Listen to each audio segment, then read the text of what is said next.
Produção de tambaqui no sistema de recirculação em aquicultura.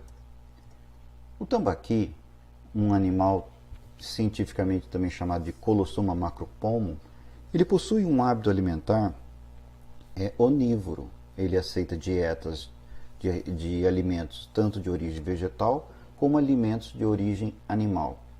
Ele tem uma característica particular que ele possui um prolapso labial. Quando a falta de oxigênio, ele consegue viver com baixa oxigenação, cerca de 4 miligramas de oxigênio dissolvido, ele faz com que o lábio inferior fique pronunciado e ele vai até a superfície, tangenciando a margem entre a lâmina d'água e a superfície, aonde possui a maior oxigenação, para captar esse oxigênio. Em águas ácidas, ele vive com pH de 4 a 6. Geralmente é um animal das águas do Amazonas, que são águas ácidas, né? É um animal que é resistente a um nível baixo de amônia, cerca de 0,46 mg por litro. Ele, de NH3, ele nem tem nenhuma modificação no organismo dele, ao passo que 0,1 mg por litro já é tóxico para os peixes. Outra coisa, ele possui pelos filtradores.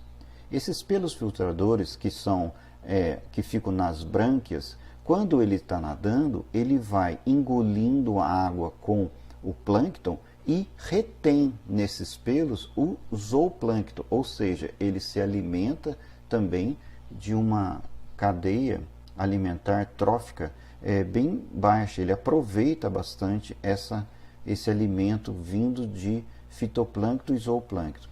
Ele possui dentes orais grandes, pronunciados, de forma que ele consegue quebrar alimentos que tem caroços grandes. É um animal que na natureza aproveita muito esse alimento. É um animal que em cultivo possui uma densidade de estocagem de cerca de 10 kg por metro cúbico para levinagem, 30 kg por metro cúbico para juvenil e 40 kg por metro cúbico para engorda.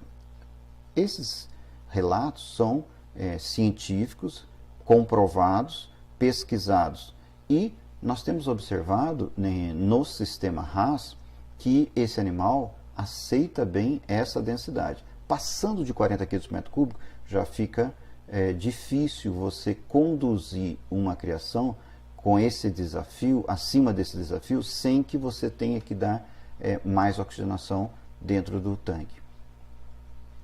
No crescimento do tambaqui em 3 fases, nós temos o seguinte: ele entra com 1,5 gramas até 40 gramas, na fase de recria de 40 gramas a 250 gramas e na fase de engorda de 250 gramas a 1.300 gramas ou 1,3 kg. Ele, no período de cria, são 40 dias, no período de recria, 70 dias e no período de engorda, 70 dias, totalizando 180 dias ou 6 meses. No Sudeste, essa criação é um pouco mais prolongada, cerca de 9 meses. A ração que nós usamos na fase inicial é de 40% a 45%, dando dietas com 1,7 milímetro a 2,3 milímetro. Na fase de recria, nós utilizamos rações de 2 a 3 milímetros com 40% de proteína, 3 a 4 milímetros com 36% de proteína, 4 a 6 milímetros com 36% de proteína. E na fase final de engorda, nós utilizamos rações com 4 a 6 milímetros com 32%, 6 a 8 milímetros com 32% e, principalmente, e é muito utilizado, rações de 6 a 8 milímetros com 28% de proteína bruta. Então, vou dar um exemplo para vocês de um projeto para 6 tanques, sendo 2 para levinagem, 4 para recria e engorda. O povoamento nesse projeto, durante os 12 meses, nós vamos estar povoando de 40 em 40 dias. Então, povoando um tanque no primeiro mês, após 40 dias, nós povoamos em 2 tanques. Esses juvenis são, novamente, povoados até final de engorda, mas utilizando mais 2 tanques num período de 70 dias. Por fim, passando mais 70 dias, ocorre o abate. Então, repetindo essa mesma introdução a cada 40 dias, nós temos que povoando depois de 40 dias mais um povoamento dentro do ano, terceiro povoamento dentro do ano ou quarto povoamento dentro do ano. Ou seja, nós conseguimos 4 povoamentos de 2 em 2 tanques, nós temos 8 tanques no ano, 16 tanques no segundo ano, certo? Então, uns dados técnicos aqui. O peso inicial, nós temos que 0,015, peso final 1,3.